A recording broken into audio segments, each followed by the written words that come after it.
G'day and welcome to the Hunters Campfire podcast. My name's Mark and along with good mate Ian, we're here to help with all things hunting. If you're looking to start but don't know where to begin, you want to make the most of your next trip away or even plan that hunt of a lifetime, we've got something for you. You'll find our podcasts on Apple, Google, Spotify, Amazon and plenty of others.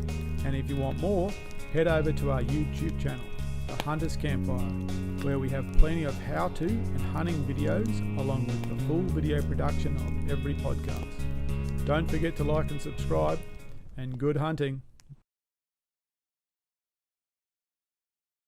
Good evening, Mark. Good evening, Ian. How are you two this evening? Mate, I'm really well. How are you? Yeah, I'm doing well. Thank you. I think Ian looks freezing. I think that's the common theme this time of year, isn't it, Ian? Toowoomba, man, it's cold. It's real cold. And I've had the aircon on and, heat pump, what they call it. Anyway, it's cold. It's all good. Love it. Dryer door open. Yeah, that's right. Just back the car up, open the doors. Yeah. That's it. It's a good time of year. It's better than summer up here, I tell you. Open the dryer, put a screwdriver in and turn it on. Now, what do they say? You wheel Grandad in his wheelchair and get him to suck a peppermint. Everyone can sit around. I've not heard that one either, mate. That's a good one. No, didn't mind it. Anyway. I tell you, when we were in Nundle, there was one night, the first night, it was so cold. The fire was like it was a light show. That's all it did. I literally had my feet in it, And it's so bad that my very nice gloves that I've had for a number of years, I cooked them. Oh, really? And they had they're quite specialist gloves. I bought a new pair, and they had you could operate the iPhone with the gloves on. I lost that ability. Yeah. Lost that ability. The rubber's just all melted. Yeah, and over the 5 days they just started to split. So the last day, you could see my hand. Well, on the opposite side of that, the lower boots, very well known for being able to be used in cold weather. The insulation properties of the soles and things like that are really good. Well, I can attest to that on the opposite side of that too, because I didn't know the sole had melted off the bottom of mine as I had my feet up near the fire. And but I was able to get a spork spoon, and sort of smooth the rubber back out over the holes that I'd created. So they maintain their waterproofness, which I think is quite impressive. That is very impressive. Yeah. The grip's not as good. Mate Tim did that at Nunda one year, but melted the glue, so separated. Yeah. Anyway, hey, it's good to talk about fire and burning stuff. Yeah. So that's it. So tonight we're going to talk about gear, I suppose. Yeah, why not? I mean, we've got lots of bits, no gear in particular, but lots of pieces of gear across the range. I suppose the best one to kick off is ZOLEO, or the ZOLEO Satellite communicator. There we go. See that? Look at that. So that's it. See, we all got them. That's it. Now, what do they say? Full disclosure, we are now ZOLEO ambassadors. We are. I'm pretty sure we are. We're not on the website yet. Not yet. Whilst recording, but hopefully by the time you hear this, we are. So we're working with ZOLEO, which is pretty exciting. And so we've all got the ZOLEO units, which allow us not only obviously to talk back to home and have a replacement for the PBL, because the ZOLEO's got the SOS. PLB. Before you go into those, personal locator beacon. There we go. Before you go into all of that, Mark, before you go into all of the detail that's on it, it's probably worth noting all of the ZOLEOs that we have, we personally own. These aren't gifts and from have the done company. and have done for some time. Have done for a while. The reason that we started a conversation with ZOLEO's on. Yeah, that was me. Sorry, we're going a bit mad today.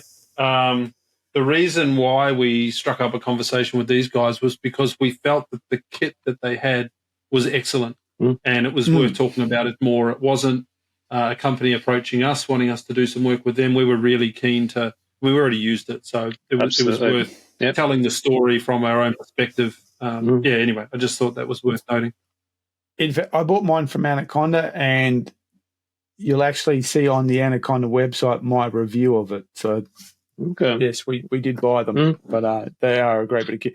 And that other really interesting component is we can talk amongst ourselves. Yep. Oh, it's great. Yeah, that's it. So when we're in locations where we can't get signal, we can at least communicate with ourselves as well as back home. And people would have seen that on the recent Slam trip where Ian and I were slating each other or bragging about what we had got via ZOLEO when we had no signal. And the great thing about them is if you have mobile signal, mobile data network access, it'll use that. If you don't, it'll automatically fail over to satellite. So you're always in communication no matter what's going on with the network. So, which is great. I mean, we were slating each other and having lots of fun on that Slam trip. It was great. Really good. Yeah, things I really liked about this. We talked about being able to communicate with each other, but it also sends a GPS location pin. So, you know, if I fire a message off to the team that's in the field and say, hey, I've got a deer down, I need a hand, something like that, it sends the message. It sends the pin location as well. Coordinates, and you can route your way to it. So it gives you all of that, which is quite nice. Plus, you can check the weather as well, which would have been handy at Nundle and things like that, where you got no mobile signal. Yeah, I did that. It went back to the base. It runs back to in Nundle was Tamworth with the pin. So even if you're just using, so like we had a guy who was coming into camp quite late, so I texted him and he got the message at Gyra, and it just says drop. It just has a function on your phone, just drop pin. So I just dropped it in. And, he found us. He just came in and found the campsite, which is really good. That was really handy. And I did the same with Haroom from Khan Aussie Adventures. Is it Khan's Aussie Adventures or Khan's Adventures? Khan's, I think. I can't remember. Yeah.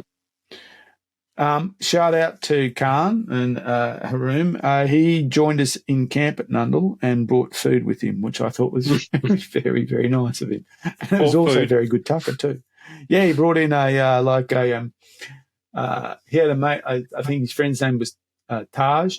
He was the cook. He brought in venison, like a soy venison stew. And we ate it for a couple of nights, actually, except for one mate. My mate Graham said, oh, too spicy. He reckons, a bit of a rough night, but the rest of us were gobbling it down. So, so that was pretty good.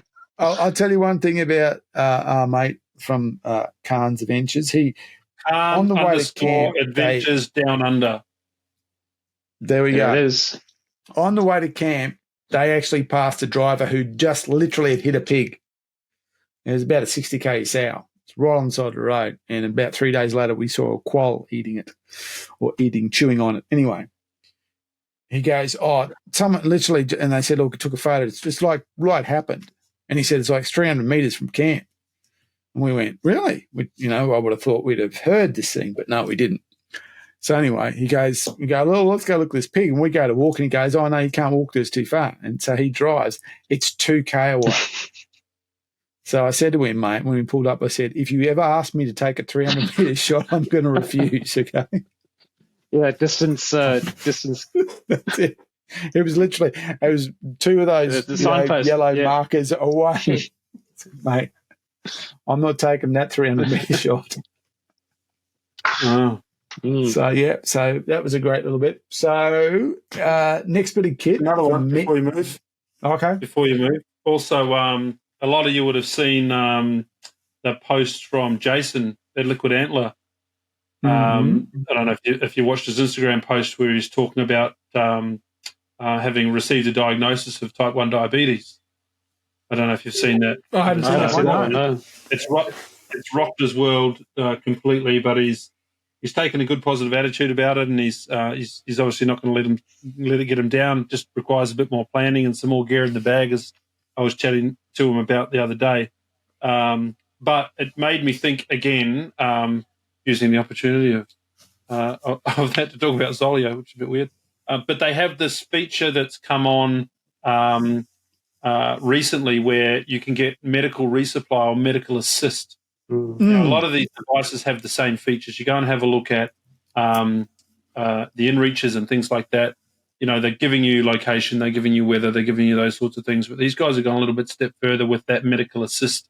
Whereas if you have a problem when you're in the field, without having to hit the SOS button and call in emergency services, you can, via text on this thing, get someone back at the SOS office, wherever it goes to, their emergency contact centre, answer questions about the condition or the issue that you're having, which I think is an excellent That's fantastic feature that they've got. Yeah, and the medical resupply thing. This is what I was thinking about when I was talking to Jason. You know, if you're in a drama and you've got a diabetes or a thyroid problem or something like that, and something goes wrong with your medication, you can get a medic resupply. Now, I don't know whether it's going to cost you. I'm sure it's not going to be a free service, but it's better than better than you're in some pretty crazy situations. And that's right. It's not like I need a Band-Aid, send a chopper, but type 1 diabetes and insulin. You're probably going to need that. It's life or death. I was on a trip in the Alps in New Zealand with a group, and one of the guys that was with us forgot his thyroid medication. And that would have put him in a very bad situation over a couple of days, and we were there for a week. Just turned out that one of our other guys had exactly the same medication for the exact same issue, the same dosage, the same everything, so they were able to share it. He had enough. What are the chances? Which is just weird, because what are the chances? Yeah. I hadn't met anyone that needed that medication to start with, let alone 2 on one trip. But I just think that what you can build into these sorts of devices when they're connected to an app, which has a whole bunch of smarts that you carry around on your phone, I think is super impressive. So absolutely, watch out. You'll see more of this. There's lots of good stuff that we can do with it. And what you're making me think more about it too, what you said. I mean, and one of the things that I found on this trip is that I used Avenza maps for the first time. Yeah. So I didn't have to take the personal locator beacon, which is getting close to its end of life, which is one of the reasons I went for the ZOLEO in the first place. And I didn't have to take a GPS. I did take a GPS. I didn't use it. I had one in camp in case we needed one, in case someone else's ones failed. It was loaded up with the maps and all that stuff. But, yeah, with the one of the GPS units I have is a Rhino, so you can communicate. But if you've got these kind of things, you don't need a GPS because you could use Avenza. You don't need a personal locator beacon because it's built in. You've got it. You don't need a radio because you can text. So it's actually, in the world of electronics, it's actually doing what it's supposed to do, is minimizing. It's actually getting stuff more and more. And I found the Avenza this time was really, really good. Especially with, and I made sure everyone had it. So things like dropping pins and all that kind of stuff really work really well. So yeah, I was quite impressed. And the marsupial gear chest rig I run, the pouch that they made for the Rhino 750 is exactly the right size for that phone. So I just put it in the pouch there because I was worried that I was going to break, because I do have a habit of breaking them. It was right. It was there, secure. It was right there. It was actually the best place for it. Yeah, I mean, I don't carry a GPS. I use Avenza or public land. Even some of the private blocks that I've got, we share just an Avenza map with the overlays. You can drop pins. You can keep those to yourself. You can share the base map. You can share pins. You can do everything. I think it's a great tool. Plus, the fact that you can then send messages straight from one device means you're not carrying multiple. You don't have to really. I mean, I do carry a radio with me. I do have a 2-way, which I keep in my pack just in case. But most of the communication I do will be via ZOLEO. Yeah, and what I also realise is that I don't have to have as much charging going on. Yeah, because I'm running multiple devices. But then you've got to, and there'll be people out there that say, yeah, but your phone will go flat, and this thing needs charging via USB-C, and you're going to be using it more because you're going to be checking it for maps and those sorts of things. So there's trade-offs, because obviously if you take your Garmin into the field, how long do you get out of the Rhino if you've just got it on in your pack? Do you need to charge it during the week while you're hunting? It was 5 days, and since I took the Rhino, I've got the charge unit, but I expected that I would have to charge it. And I literally I would put the phone on charge overnight. You do it anyway. And so, because the truck's, my dual battery is a full-time battery, so because it runs a fridge. So it's not, it's separate. It's obviously in the vehicle, but it's separate from the vehicle in terms of power supply. It runs full time, and it runs a fridge, and so this is just running next to the fridge. Yeah, well, I mean, I'm certainly setting up. I'm set up for charging because, I want to charge GoPros. I want to charge other camera batteries. That's it. That's what it's for. We're pretty battery hungry with the type of work that we're doing when we're in the field. So I'm okay with that. But, I often see the conversation online when people are talking about Garmin versus Avenza, and people are like, well, yeah, but, if your battery goes flat, your stuff, your battery and your Garmin lasts a lot longer. Now, for me, I don't find that to be necessarily true. No, I agree. I run my Garmin in my pack. I have the Garmin in my pack because my dog has a GPS collar, and legally I have to have a GPS trackable device on the dog. But I don't turn it on. I turn the collar on, so she's running around with the collar turned on, but I don't have the GPS turned on. I only turn that on if I would ever need it, and I've never needed to track her down because she's trained that way. So it goes in my pack. But if I do have it on, I need to charge that at the end of the day pretty much anyway. But that goes in. My phone with Avenza, if you put it in flight mode, it lost ages. Because a lot of people don't understand that you put your phone in flight mode, Avenza doesn't need cellular coverage. No. Connect to satellite, and that functions just perfectly in flight mode. So you get a couple of days out of your phone if you're in flight mode. I never got low on. So we would hunt from, we'd be in the field for the day, and I never got low in the day. And I was actually using it a lot because I had my son with me, and and there was a couple of times we actually did some off-track navigation, and I was really kind of showing him about, okay, we've got a junction, let's drop a pin here and say junction. So we were using it a lot at one stage, and it never got low on power. And I've got the, I've got the little power pack too, which that power pack was enough to charge an iPad from flat to 100%. Yeah. And so that's like a super battery.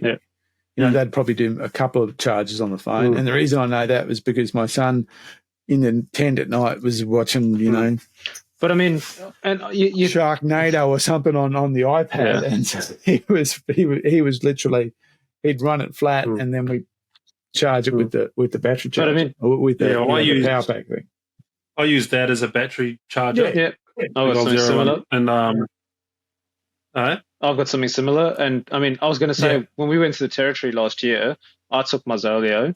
I think, Ian, you took yours as well. I didn't have to charge it the whole week we were in the territory, and we were sending messages. Mark, you were sending messages to your family. We were using it. Yes, I had to charge my phone. I didn't have a Avenza on my phone, but we were using it for messaging, etc. Take a power pack. I had a little solar panel that I charged my phone with every day. There's enough sunshine up there. But the ZOLEO didn't need charging. And I think what's good about the ZOLEO is that in an emergency situation, you don't have to use your phone. It's got an SOS button on it. So it's great for sending messages. But from the ZOLEO itself, you can send a check-in message. There's a little tick box, little tick button. You push that, it's going to send a message back to your family that says, I'm okay, this is where I am. So even if your phone does die, you still have the ability to communicate or to send an SOS if you need it. So they've built that into it. So yes, it's great to send messages, but it's just such a good system. Our little trick, and with all of these things, you set them up to suit yourselves. The way that Jono's talking is the typical way that you would set a device like this up so you can send a message back to your family and say you're okay. If we're hunting in a group, you go and you put the check-in message to your group of people. And that's what Mark and I have done. Haven't yet got round to talking to Jono about it, but with these guys as my check-in message receivers, they get an email and a message to say that this is where I am. So if you're in the field, we can all keep in contact with, locations and those sorts of things. I just think they're a fantastic tool. And what I found, strange enough, just like the phone fit into the marsupial gear Rhino pouch, because I'm now running LRF binos, I don't carry a rangefinder anymore because they're in the binos. So I've still got the little marsupial gear rangefinder pouch, and this fits perfectly into that pouch. So I've got, and what I like about that is my personal locator beacon is there, and it's not in a pack. It's there. It's on my chest. So, it's in a secure location. So it worked really, really well. So it was within range. So the Bluetooth stayed connected. So it never disconnected. And I know it did because, sometimes you'd walk away with the phone doing something and it'd go, disconnect out of range. So, I was actually really impressed with the connectivity of that and how I was able to limit what kind of gear I was taking. Yeah, the other thing to note too, if you are using a Venza and you're using your phone, putting it in flight mode is important for more than one reason. One, it's just got to save your battery. But two, if you have yours not in flight mode, you will use a lot of battery seeking for signal. Yeah, absolutely. It uses way more battery than normal. If you ever wondered why you're losing power, it's because you're out of range and it's just hunting all the time. And it's spending all its energy trying to get you back in range. That's right, yeah. Definitely. Before we move on from that, the other thing that we were talking about, when you hit that SOS button and you're calling in emergency services, the emergency team can see, based on the connectivity of the ZOLEO and your phone, what the power of your batteries is at any point in time. Right? So they can see that your iPhone or your Android phone or whatever it is you're using is at 20% battery. So any information they need from you, they need it now. And unlike a normal PLB, like I've got a normal PLB, you hit the button, you pull the air oil up, hit the button, put it out in the open and hope something happens, which is usually pretty reliable, right? Let's not pretend it's not. But this tells you that you've made a connection, and then your emergency services people can talk to you via text. They can ask you what's going on, how you're feeling. They can keep in contact. You can call them in, you can send them the PIN, you can do all of that sort of stuff. So absolutely. It's just an enhanced version, like, all technology gets better. This is proof that that's sort of happening. Absolutely. Yeah. 100% agree, mate. I'm very impressed with it, and it's doing exactly what I hoped it would do, which was give us that connectivity. But I'm finding that it does a lot more than I expected, which I really liked on that last trip. And I mean, like a number of years ago, I used to see people say, "What happens if you go wrong?" And I say, "Well, if I die in a ditch, just kick some dirt over me." But that was then. That was then. But now I've got responsibilities with me, so this has become a really, really important component of what I do when I go out. Absolutely. Yeah. The other thing I was going to say, just on your comments about stacking up the gear in the marsupial or whatever rig you're running, it's funny because when we were doing the SLAM video, I was like, no, I'm taking the eliminator, so I've got a rangefinder. I'm going to leave the rangefinder at home. And I'm not going to need it. And I was searching for my rangefinder the whole time. I'm so used to it. And I was like, man, I don't have my rangefinder because almost the entire time I had my rifle on my pack because Hendo was doing the shooting. And, it was only if I wanted to, if something really good came up and I pushed him out of the way and took it for myself, that I was going to take that rifle off my pack. So I was actually without a rangefinder. So the balance of what gear you do take versus what you don't take, and there's so many interconnected pieces with our hunting trips nowadays. It's it's kind of interesting. Yeah. The funny thing was, as I was cursing to myself on the third day for not having my rangefinder, I look over and there's Hendo with his rangefinder. I didn't even know he had one. I had a similar situation when I was with Rowan. That one morning when we spotted that mob of fallow, and we were unsure of the distance. I pulled out the rangefinder, pushed the button, and the batteries were dead. So it pays to check the batteries as well. So make sure they're charged. I mean, it might have helped with that shot, might have not. It was a long shot, but he did miss that one. It would have helped. It would have helped. Yeah. You would have known at what distance he missed. True. It was a long shot.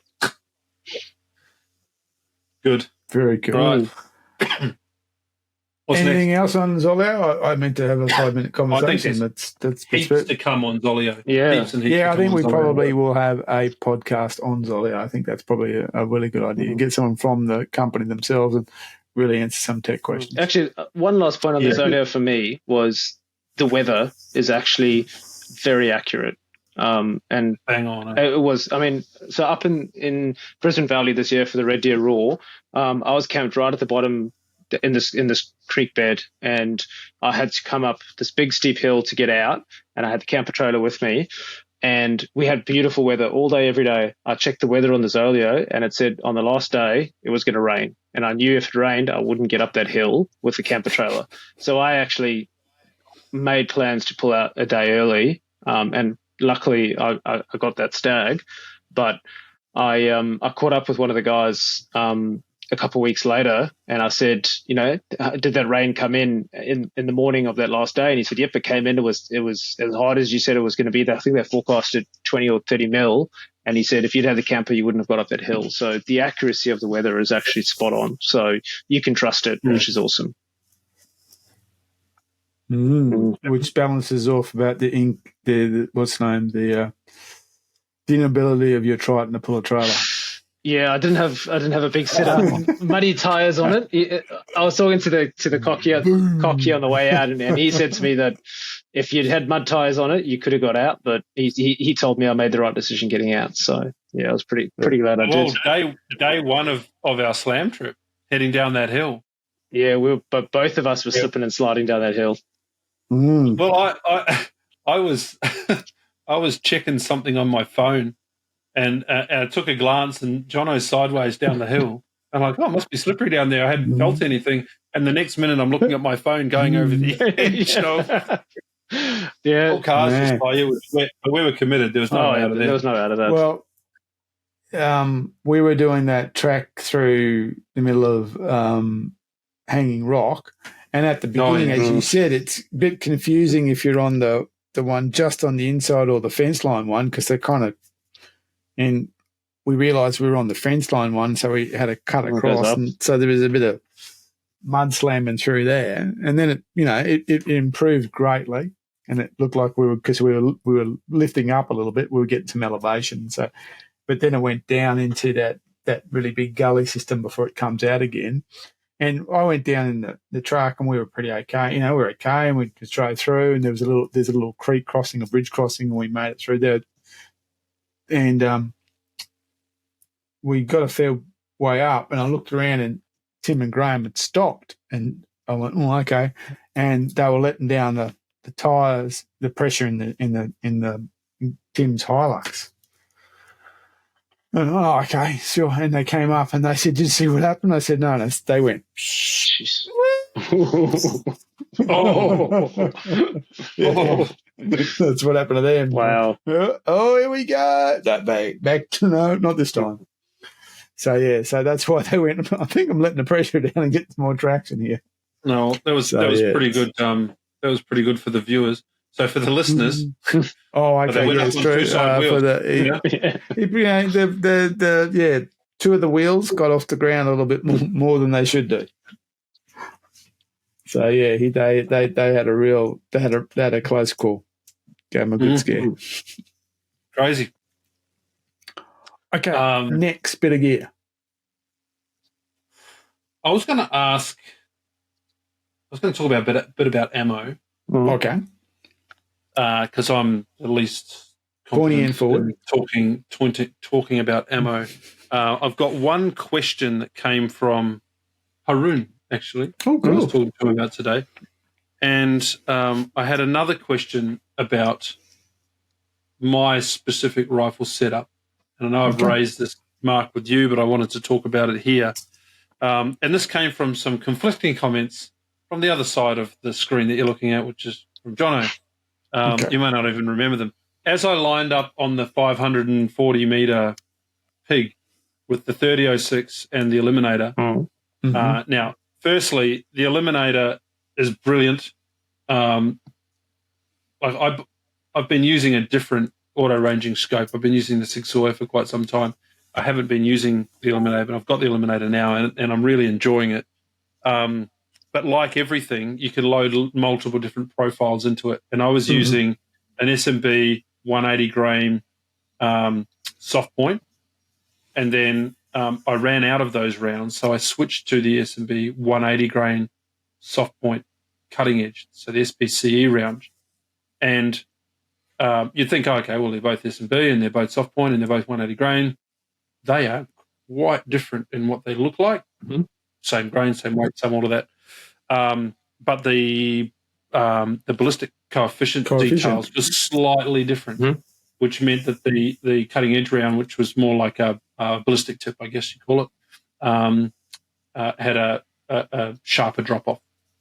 Now, I forgot to reprogram that into the Eliminator before I went on that hunt. So at 100 yards, it was fine. At 200 yards, it was fine. At 540 yards, it was going to drop by about yay much. And when you see the video, it dropped by yay much, just down underneath the head of the pig, which had its head down eating. But the comment from Jono came at the time, long-range shooting with a 30-06, is it the right caliber? And it stuck in my head the whole time. I thought, not throwing you in the deep end with this one, Jono, but when I asked Mark about it, Mark said, oh, well, it's the original long-range round. It should do that. No problem. So I guess I wanted to talk about 30-06 itself because I need to. So I've got two 30-06s. I'm lucky enough to have the BRX with the Predator 8 on it, and I've got the Lupo with the Eliminator. And I want one for long range, and I want one for the bush. Right? Obviously, the Eliminator is going to be the long range round. Am I using the right caliber for that Eliminator or not? Should I be changing it to something else? I would definitely say you are using a caliber that is suitable for that. And the reason I say that is a couple of things. One is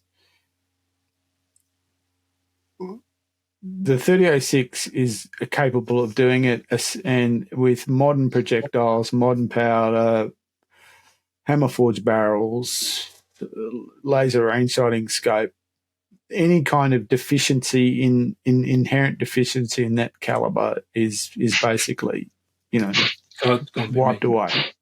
And that's even before. And you can never factor in the shooter. Yeah. So we're talking about gear. Okay.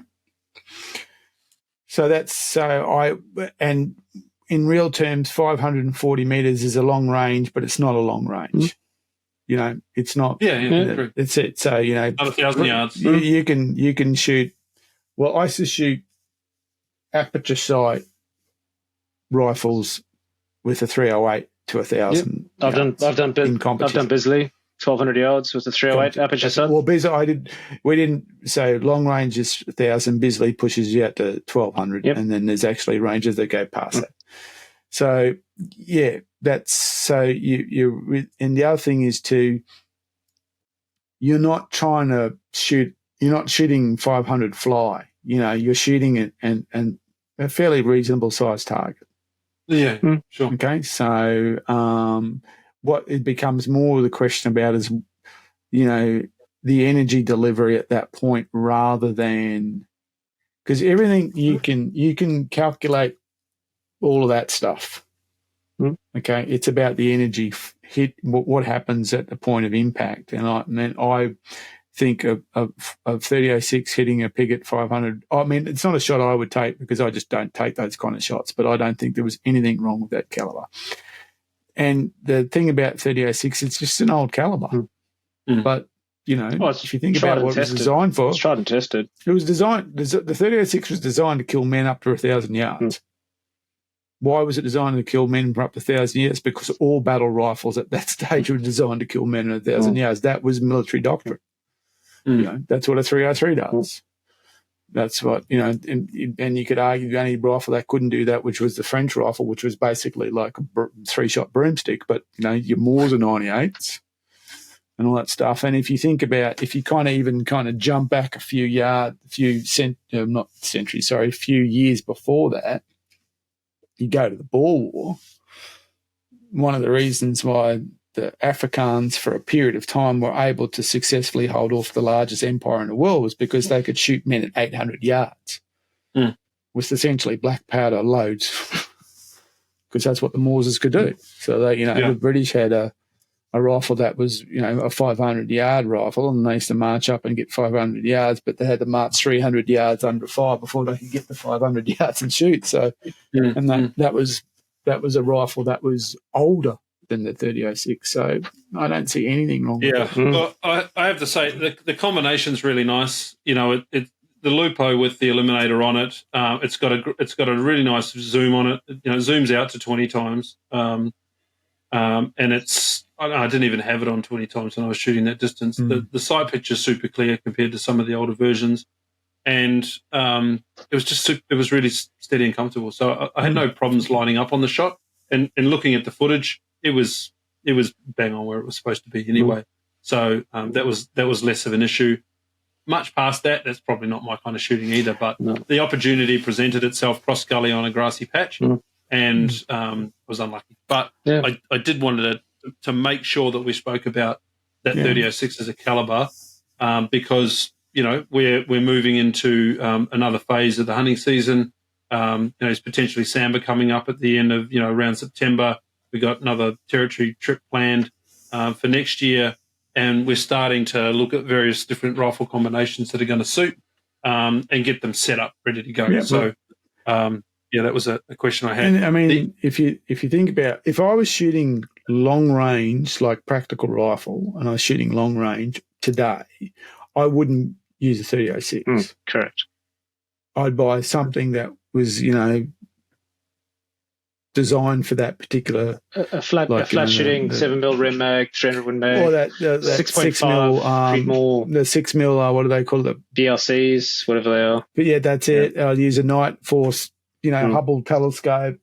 Yeah, I mean, be on all those things. But I'd be shooting, a 1,000-yard gong type thing, or beyond that, like they can do. And the comment I made, Ian, about the 30-06 not the best color. It is a very versatile. It's a very good caliber, and when you've got the technology of the Eliminator, it's going to take a lot of the guesswork out of it.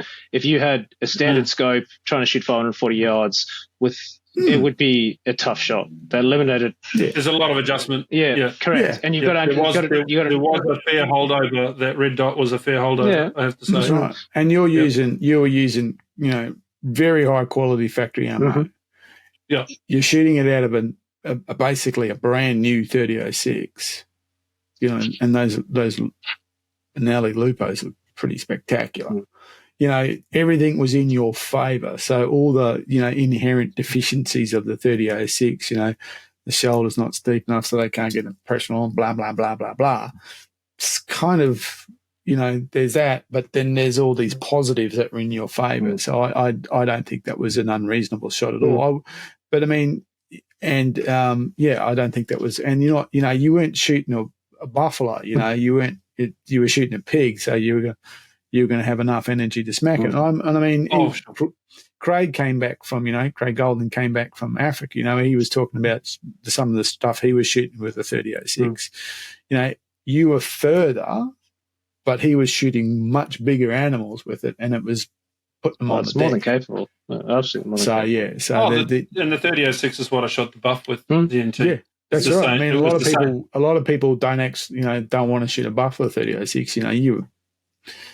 You would drop them like flies. So it had more importantly, it had the energy to kill that kill that pig stone cold dead.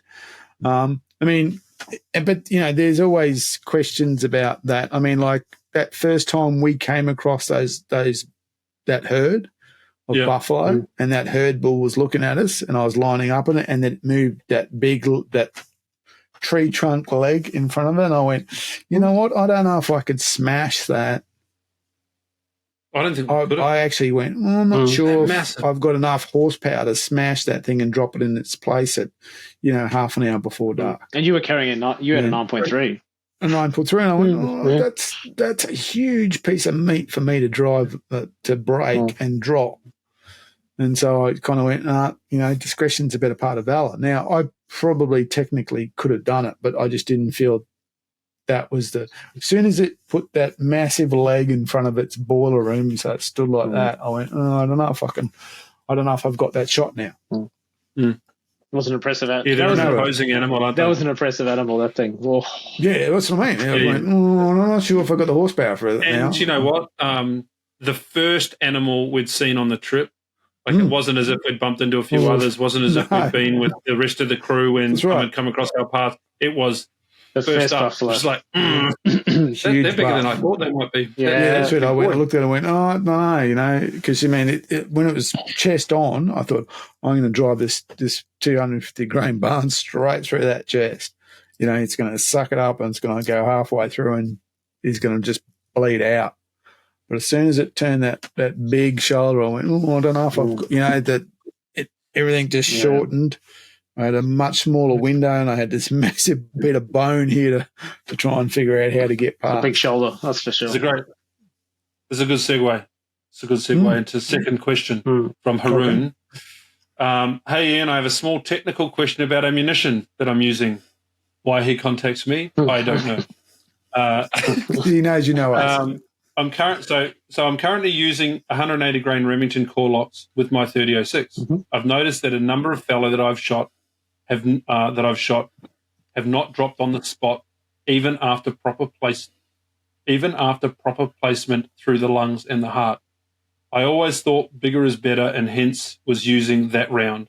But recently someone told me that heavier bullets on small or medium-sized deer wouldn't necessarily give the best results as they are designed to penetrate denser bodies and expand accordingly. For fallow and reds, I should be using maybe a 155 to 165 grain bullet, which would provide optimal level of expansion and drop the deer on the spot with a well-placed shot. Is this right? Sorry for the long essay. So there's a few ways to answer that. Well, here comes the argument. Yeah, well, my first one is, we're talking about the 180 grain that I was using on the buffalo. I've been using that on the fallow, and it expands and it does a hell of a lot of damage out the other side. So I don't necessarily agree with that, and somebody else might. That's cool. We'll get you guys to comment. My initial response is shooting an animal in the heart and the lungs doesn't necessarily drop it on the spot because the adrenaline will push it until it can't breathe or pump blood anymore. If you want to drop it on the spot, you need head, neck, and spine shots. Or the African shot, which is blow its shoulders out so it can't move. Yeah. So it can't. Doesn't necessarily die straight away, but it simply take its front legs out. So and that's so what we're kind of dealing here with is two schools of thought, which you might say the North American school of thought is heart lung. You shoot it, it bleeds, you track it, it's dead in the forest. The African school of thought is if I don't kill this thing, it might come eat me or stomp me or in other words, wreck my day. Yes, that's right. That's right. So I have to immobilize it. It'll die, but the first thing I have to do is immobilize it. So you smash shoulders. And so, it's literally a four-legged animal, then it becomes a two-legged animal. And that doesn't necessarily kill them straight away. It often does. But what it does is they don't move. Even shooting something in the brain bucket doesn't necessarily stop it from moving on the spot. No, I read this recently. It makes it brain dead, but its body's still functioning. There's still nerves are still ticking. Yeah. I remember cutting chickens' heads off once upon a time when we were prepping them for the freezer, and they could still go. Yeah.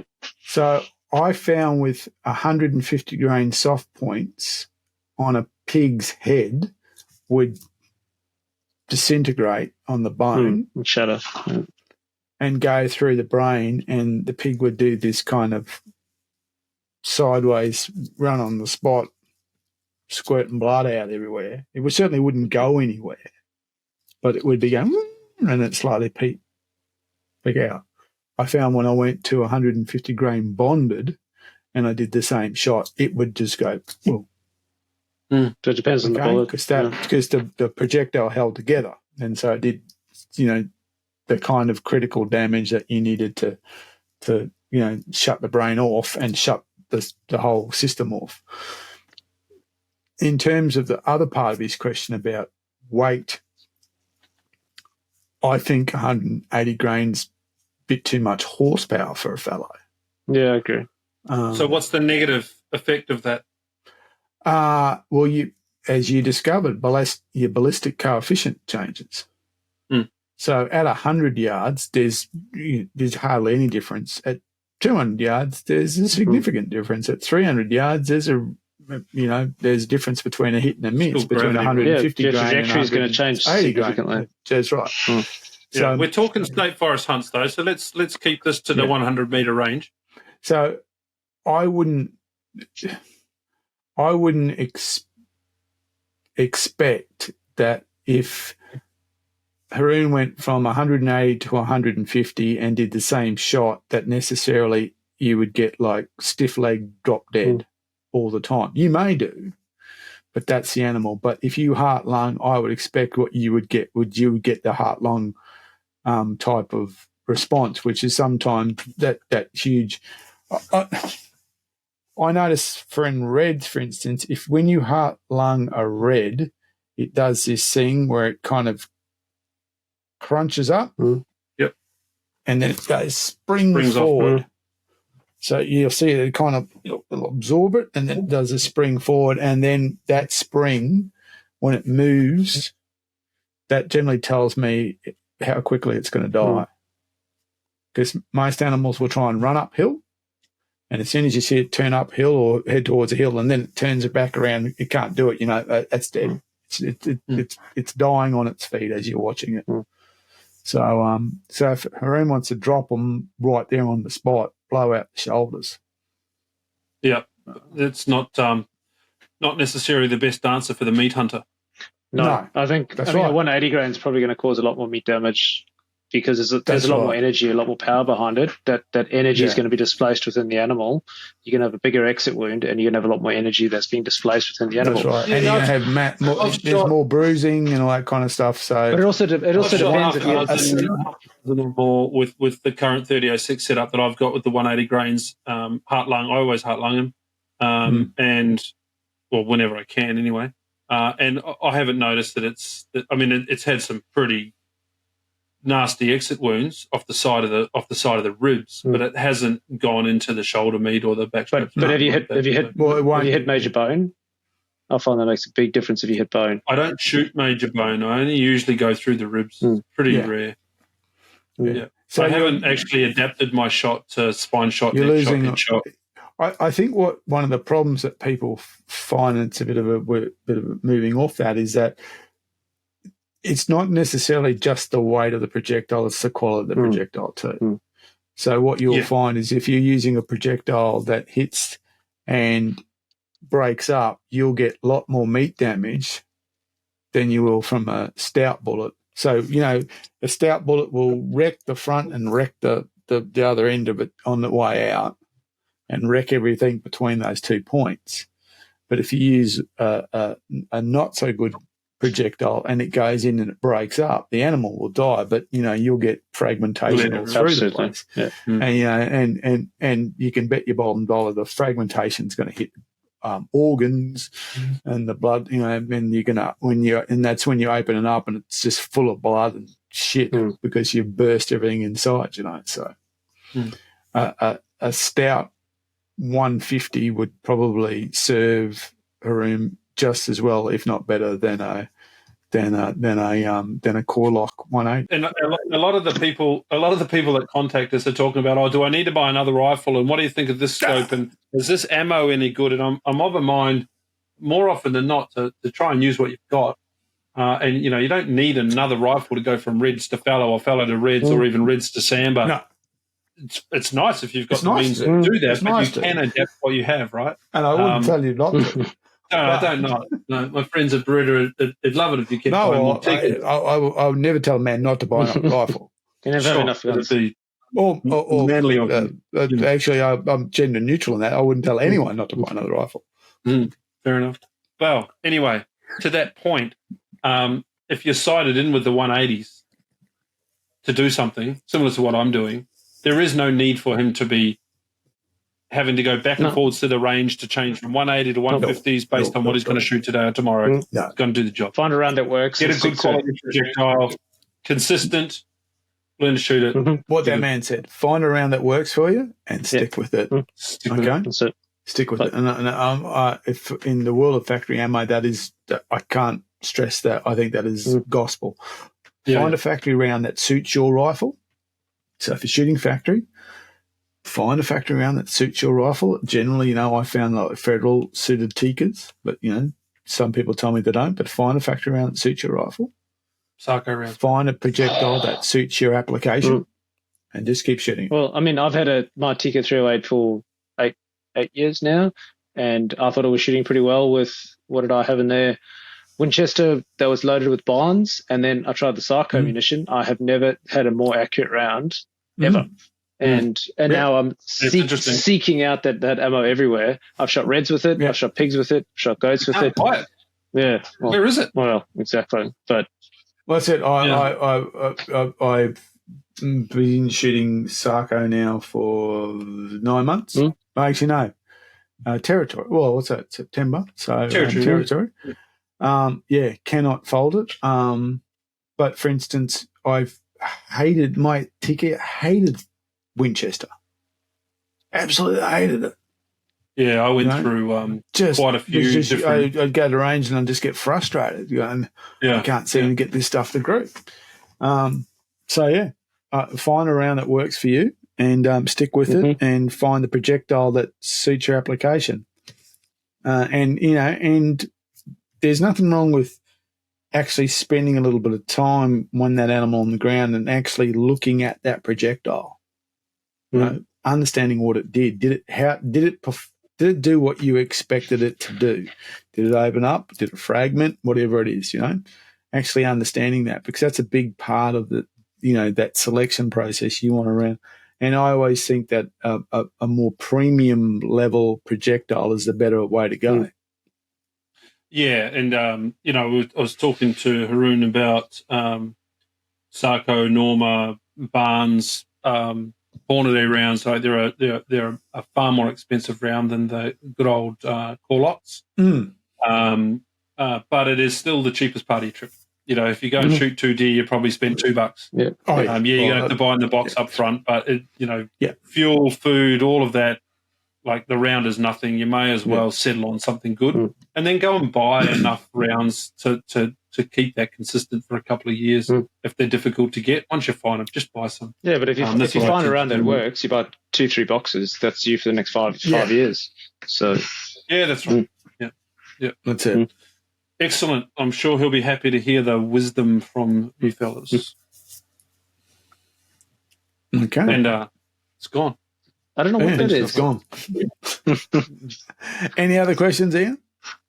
They were my two ammo-related questions. Okay, sure. Okay, moving on. Anything else we want to introduce? You guys? But we were going to talk a little bit about the various different rifle combos that we've been playing with.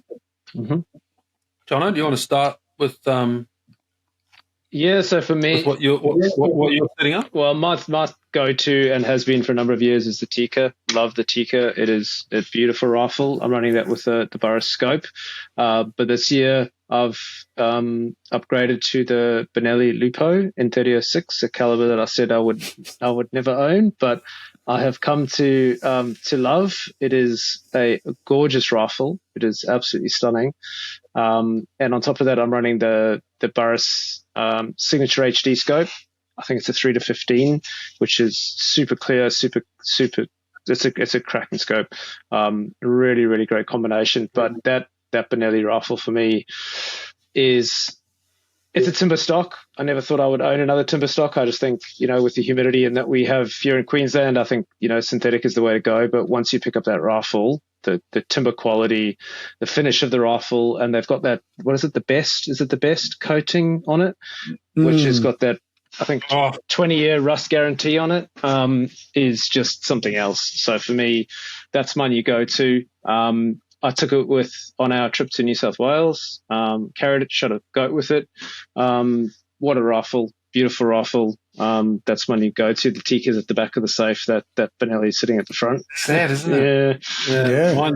Mine's the same. Yeah. It's on the top of the rifle stack in my room, but it's sadly seeing no love other than the odd oil and cloth from time to time. Yeah, I mean, I've owned and shot Tikka's for probably 20 years, coming up to 20 years now, and that was always my go-to, and that's at the back of the safe. That Benelli is just something else. It is just super smooth, and I love how adaptable it is. You can change the length of pull, the comb, the comb shape, the drop, everything. You can just adjust it to you.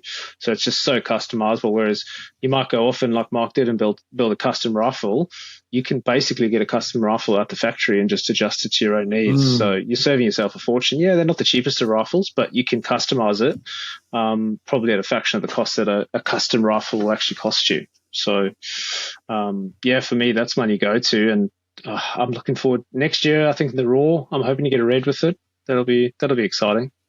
It's a bit heavier than the Tikka, but it's worth it when you carry it around and you just look at it, catch a glimpse of it. See it. It's beautiful.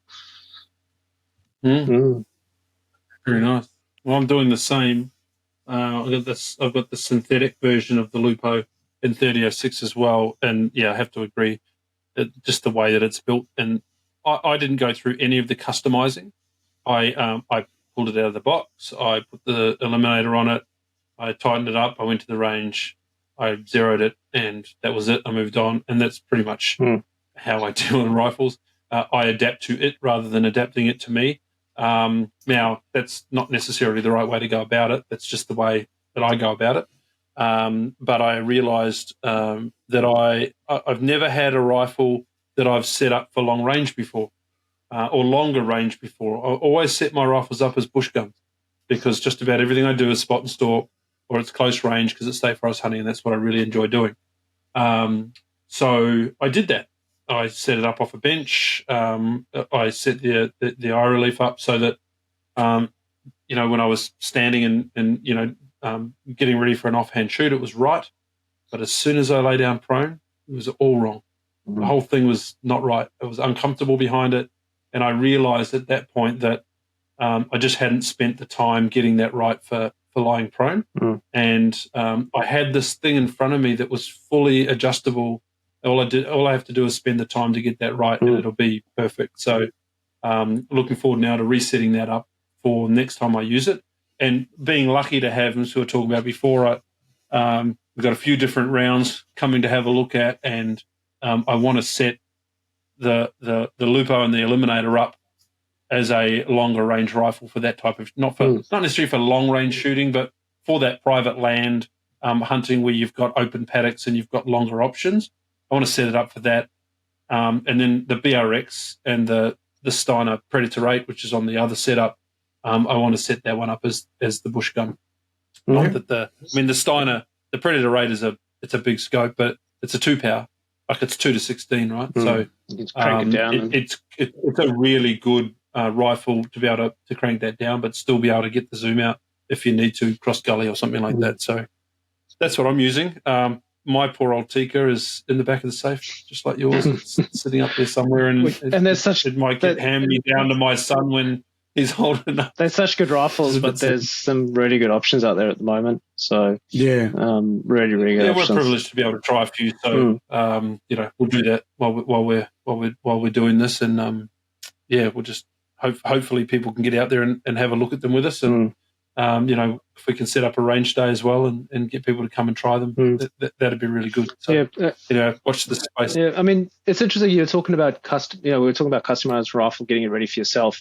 It's funny. I don't take many prone shots anymore. I used to do a lot of prone. I don't. Most of my shots are offhand, off a tree, or shooting sticks that I use. So when I'm getting a rifle fitted for me, those are the positions that I'll actually try. I have, I'll sit in the shed and it's an MZ rifle. There's no bolt in it. It's safe, but I'll try all those positions, make sure I can see that I've got a good sight picture, that I'm comfortable that the rifle's lining up properly. But it's interesting. I've not tried prone, but because I don't shoot prone. Right. So you're more offhand or against the tree. Yeah. Or shooting sticks. See why we won the slam, eh? Because we were prone and well positioned and shooting what we saw, not missing what we saw. We saw plenty, mate, but we just didn't shoot them. I think somebody else needs to practice those offhand shots. Yeah, maybe so. But yeah, I mean, I am the same. A lot of the state forest hunting has always been leaning against a tree or over a log or something like that. But you know what? Since I've started carrying the camera around more, I'm putting myself into situations where I'm spending more time watching, recording, making sure I'm taking a lot more time with the shots. I'm not doing so much spot and stalk. I'm not flushing something out and shooting it. I think that part of my hunting changed first up with the dog, because she was putting me onto animals before they knew I was there. Whereas my hunting style prior to that, it was always the animal would see me or we'd see each other at the same time. You had that 2 seconds, if you were lucky, to up and smack it. Whereas the dog changed it and now the camera's changed it. So my last 3 or 4 hunts now have all been prone shots. Okay. I think the last 3 or 4 animals I've shot have either been off a tree or off shooting sticks. So, mainly shooting sticks. So I carry the Primos trigger sticks, and I've got the Spartan adapter that goes on top of it, and I've got the rifle adapter. I carry the Spartan bipod in my pack or on my Barna rig, but I've got the adapter for the Primos trigger sticks, and I find I shoot most off that because it's so quick, it's so adaptable, and it's not on my rifle. I know you carry the Spartan as well. You use that quite a bit on this last trip, didn't you, Ian? I use the Spartan almost all the time. I mean, setting up in prone positions, if you're setting up in a prone position, you've clearly got the time. Yeah. So if I'm not shooting across my pack, the Spartan things come out, the bipod comes out. And I find that super adaptable. I struggled to start with, and I think Mark pointed out when I first got it, he says, I got one of them, I don't take it anywhere. Because where does it go? Like, it's a pain. Like, there's no... And the Bino rig that I had didn't have anywhere for it, and it was sort of here, and it was in the way. But now the bush edge twin needle setup I've got has got those molly straps underneath it. Just slides it perfectly under there. So now I know where it is. It has a home, like everything else has its place. It's just straight out and on. And I just love the fact that you can just buy the rifle adapter for $80, and you can stick one on every rifle you've got. I even got Hendo, my buddy on the slam trip, to go and buy himself a Spartan setup to put on his rifle, even though he doesn't have the bipod, because I was able to just give him mine as he was shooting. It's just a perfect way to do it. People complain they're expensive, and they are. Like, it's ridiculous. You pay $500 or something for a little bipod made of carbon fiber. But by the time you go and buy, 4 or 5 good quality bipods for rifle setups, you've saved a lot of money by just buying the adapters instead. So, it worked for me in the situation where we're dealing with lots of different rifle combinations. So, yes, good. Mark, you've got some stuff that you're setting up as well. My Tikka, so like everyone, I got a Tikka that sits in the safe. I got that Tikka in 2008. It took me 9 months to get it, and it took me 2 PTAs to get it. The PTAs kept running out. So I learned a lesson there about PTAs. Took me 9 months to get it. And that's where this customization start. So at the moment, it almost a full custom rifle. So I got a stock built by Rob Blomfield up there on Sunshine Coast before I had kids, and spending $4,000 on a stock was just why not, kind of stuff. And so it's a Afghan walnut stock with New Guinea ebony end caps, and it's about 40.5-inch pull, so it's made to me. The barrels full, all barrel actions, all Cerakote, a midnight black colour, which is as close as you get to blued, metal retainer plate in it. Runs a Predator 4 Steiner scope. So it's just an absolutely beautiful rifle. Shoots. You take it out. If I go down and take it out of the safe, it'll shoot the eyes out of 200 like that. Trouble, it just doesn't get used that much. I'm not getting rid of it though. It sits there. I actually got to convince myself I got to say, I'm going to take this out. I've got to actually do that. So, Jen, what's become my go-to is the custom rifle I built with Beretta back a couple of years ago, the 308 Indy. That was a full custom build based on a Tikka CDR action and barrel. So it's a short barrel, the 20-inch short barrel, box magazine, fantastic tack driver. It runs a Steiner Ranger 6 scope on it. And most recently, the BRX Minecraft, which we did with Byron, and that under the direction of Scott from Beretta had to run a aim point. Had to be an aim point. So that's got an aim point, and again, that's 308, and that's going on its first scrub trip next Friday. So I'm going up to the block next Friday. I'm going to go pick up my cameras that have been up there since before my wife went to the UK, see what's running around, and I'm going to carry that rifle with me in case I happen to run into something at the time. So I've had a couple of runs with that at the range, pretty comfortable out to 100 yards with that. It shoots as you would expect the BRX to shoot. It's fast, it's accurate, puts it where you want. So that's going to be my. We've got a Glen trip coming up. I'm pretty sure I'm going to try and take that and see if I can. I know that at times I'll be cursing the fact that I don't have a scope, but I'm going to see if I can use that rifle on the Glen trip. As a whatever presents itself for us. But yeah, it's so completely different setup. So we used to call them scrub guns once upon a time, and that's what it is. It's just the latest iteration of a scrub gun, but it just happens to be this wonderful, super fast, straight pulling 308 with a red dot sight on it and fantastic stock and colour scheme. Those BRX ones are beautiful rifles as well. Yeah, I was so impressed with it.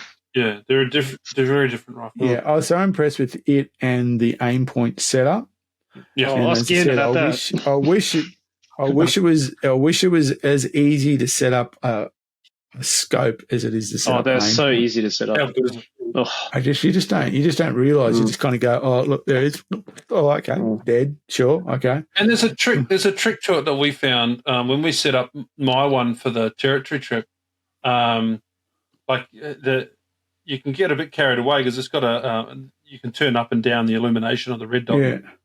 And we found that by turning that red dot right down so it was faint, we were able to get MOA accuracy at 200 meters, which was just there's no way I thought we could do that. And once it was set up, it was just an awesome package. I'm going to go a little bit crazy. I think I think it's crazy. When we went to the aim point day and they showed you all the aim point accessories, they showed you the mount that goes off the side of your normal scope. Yeah. So my Beretta, my BRX with the Predator 8 is going to have an aim point mounted off the side of it for the territory. 45 degrees. Some weird combination of. I've seen you can just put them on the top, so you can just up and look through the top. I've seen they kind of just crank it on the side. Just crank it that way. I have to wear my hoodie so I can look gangster. You'd be cranking it that way a little bit. But, there's kind of... No, I've seen it straight off the top. It looks straight across the that would be just... That would be there'd be a fair drop in that, but anyway, but all you do once you've got your got your scope zeroed, you just lock it into a vise, point it at your target, and then line your red dot on the same spot, and you're done. There's nothing else to it. No, well, following the aim point guy's advice, went to the range, put a big 50 target out, put it on a bench. Shot it like you would a scoped rifle. Eyes closed one eye. We're there. Okay. Out to 100. Same thing. Bang bang. We're there. It's on. It's shooting at 100. Right where it is. Then ceasefire. Went out, checked targets.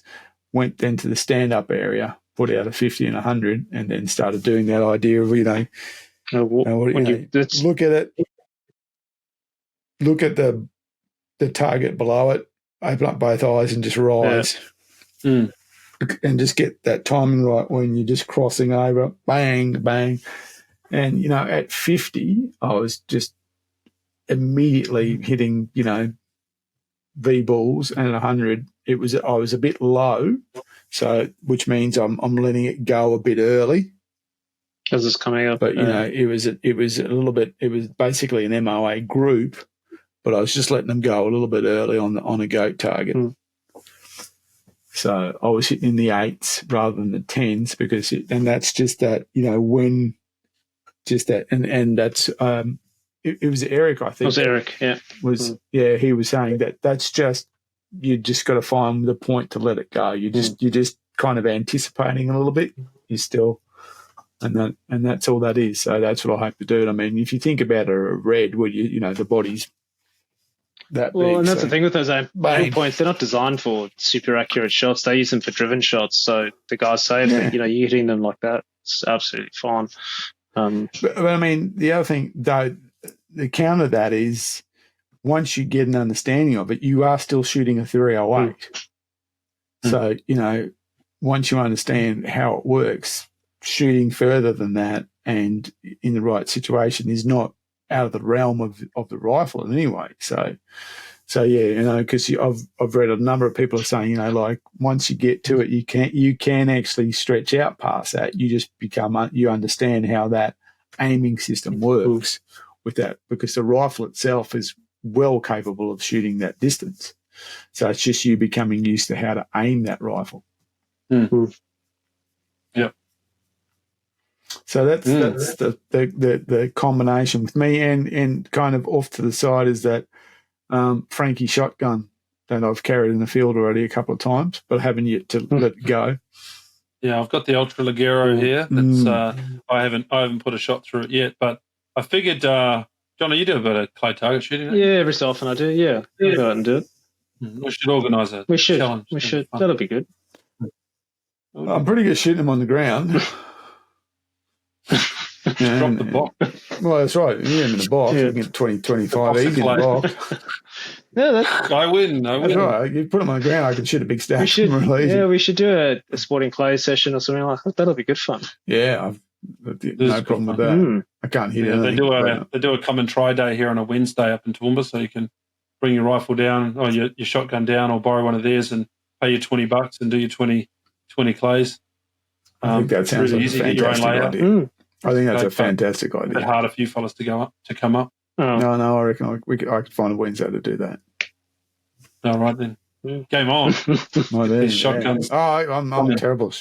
I'm really good at shooting pigs with shotguns, but I mean, I look, and I've shot in front of English experts in Tweed and missed. I don't care. I just love shotguns. I'm not particularly great at wing shooting. Shotguns are fun. I love wing shooting. Oh, absolutely love it. It's even better than close. I love wing shooting. Yeah. I'm not real good at it, but I love wing shooting, and I've been doing a bit of wing shooting, actually, but with my 410. Okay. Yeah. I was lucky enough to inherit 13 chickens. Oh, have you? Oh, okay.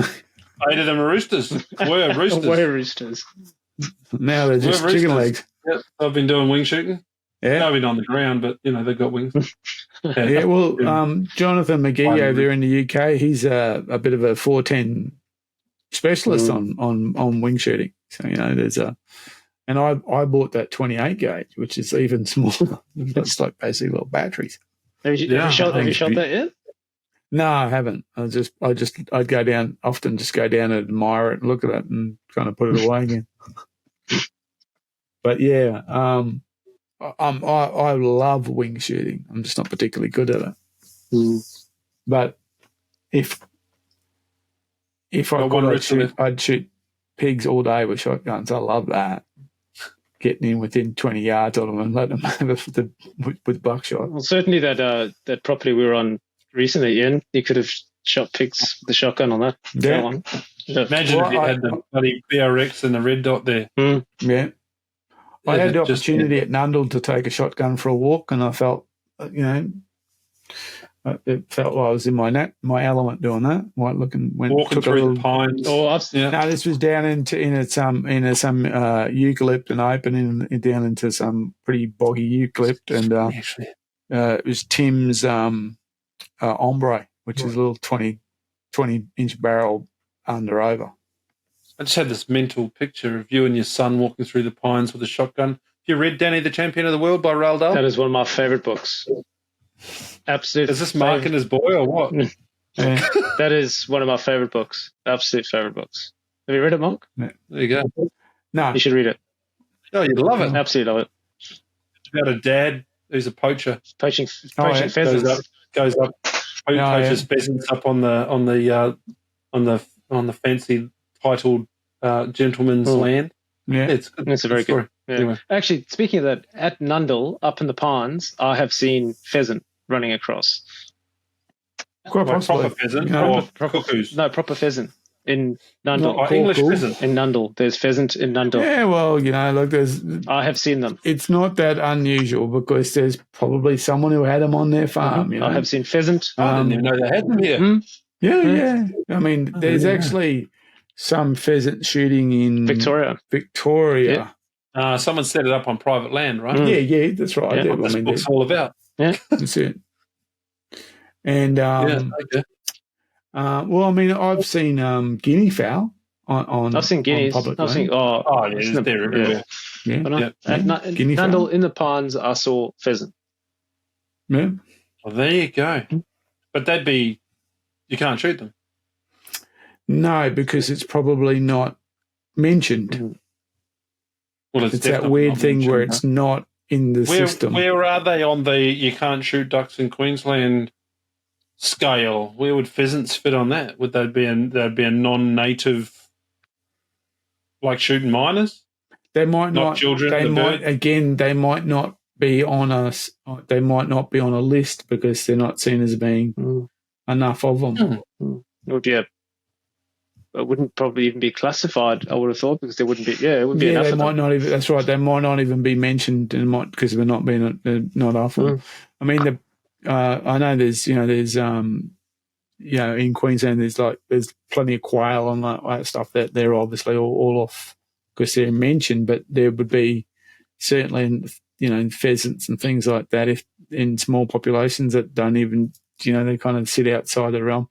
I mean, I remember going for a drive up, Kilcoy and all that country up in Nango and all that, and seeing a bushbuck in the morning, spiral antlers going up on the. I went, that thing's standing on the hill over there. It's got a photo of it. There's a property up there that they. That's not a bushbuck. That's a blackbuck. Blackbuck, Yeah. sorry, blackbuck. Yeah, they got fallow and reds and exotics up on their block. Yeah, there's a big block up there that's got all of that blackbuck. They've got hoggies. Yeah. They've got all of that. I think is it called King? Kingaman, I think it is, or something like that. Kinghams or something like that. Yeah. There's I drove past it. I went, yeah. He's got look at that on the hill Yeah, he's got reds, fallow, rooster, chiddle, hoggies, blackbuck. You name it. It's all half fenced. Yeah. Yeah. Well, you can, but there's part where it wasn't particularly high fence, and it was just on this paddock. I went, oh, look at that! Would you look at that? Eh? And I mean, that property we used to shoot up there up at behind Toowoomba. He had a water buffalo, didn't he? Yeah. Well, there's water buffalo just around the back of my place. Yeah, and he had a camel. Mm-hmm. So there's look out the window, there's a camel. Just shooting my neighbour's place. Yeah, and there's camel just around where I live here at in Brookfield on the Gap in Brookfield. There's camel, and I think they're feral now too. They're just you'll occasionally look up and you'll see a camel. Have you tasted camel steaks? Yeah, I have tasted camel steaks. They're good. Yeah, they're good. Yeah. What else have I seen that's a bit odd out of? Well, I'll tell you what I know that on the way to Warwick, there's bison. I haven't seen that. I haven't heard of that. I've seen bison. There's a property that's got bison. Again, it was with Helena actually, and I went, "What is that? Looks like a bison out there." And sure enough, it was. Didn't know there was that. I saw our resident red stag. Oh, did you? Oh, okay. The other day, yeah. So I've been bumping into there's a little herd of reds close to me, and I've never seen the stag, and I didn't see it during the roar, and I often I'm on my way to Brisbane early in the morning, and I'll see the reds either in the paddock just off the road or on the road, on the way home from State of Origin, watching the State of Origin down in Brisbane. Not long ago, I came around the corner and I was even thinking to myself, geez, it'd be good to run into those deer again. And I come around the corner and there they are, and there's the stag. And he would have been easily, I say easily. And my mind's eye tells me it was a 666. But he was a fairly young 666. Like he wasn't very, very thick. But he definitely had crowns on one side. I'm pretty sure on the other side as well. He could have been a 5.6, but it was great to see him. I've not seen him in the 10 years that I've been driving that road. Now all I've got to do is convince an owner. Get access. I can go and play down there. But it was just great to see him.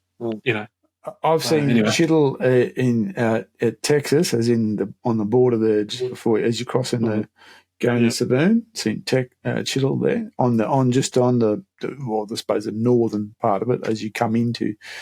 As you come into Texas, there's a bit of a dip, and there's a bit of a green patch, and you often see animals in there. I've seen Chittle there. Seen quite a few dead on the side of the road just there. Yeah. So I went, oh, look, there's Chittle. What else have we seen that's a bit... I've seen Roosa near Warwick. There's plenty of Roosa near me. Plenty around this way. I've seen red at the inaugural reservoir, and I've seen fallow just on Mount Cootha a couple of times. Yeah, there's a few around there. So definitely growing. Yeah.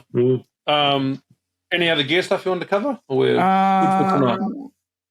As is my want, recently I bought myself a knife. It's show and tell for our Podbean listeners. Yep. So for those listening, I bought myself a Hidden Canyon Hunter, which is a small hunting knife, so fixed blade, Benchmade. Comes with a Kydex sheath. Very nice little knife. Okay, I've seen we've lost signal. Have you guys still hear me? Absolutely fine. Yeah. What's going on? Something's dropped out. It's dropped out. I'm here. Yeah. Where are you? We can see you fine, mate. We can hear you fine. Oh, he can't hear us. Bye-bye. Have I got you? Yeah. Okay, well, there we go. Something I don't know what happened then, folks. Dropped out. So, yeah, I've got a new knife, Hidden Canyon, a small fixed blade. I really like small fixed blades with a big bellied blade, and this is exactly what it's got. Those you can see it is very cool. It's not very big at all. Only about 2.5, 3-inch blade.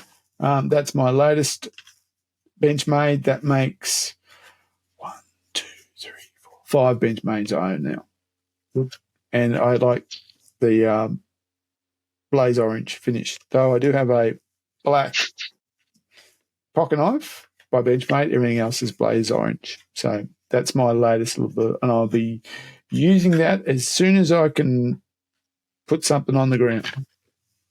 No new torches, Mark? You want me to buy a torch every year as well?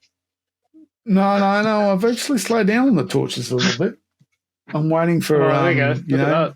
I'm waiting for something to come out that catches my eye, as it were. But I haven't seen anything that jumps out at me at the moment. That one, I don't know. That one's jumping to my eyes. What is that one? Yeah. This is the Army Tech Crystal. Oh, that's right. This is great.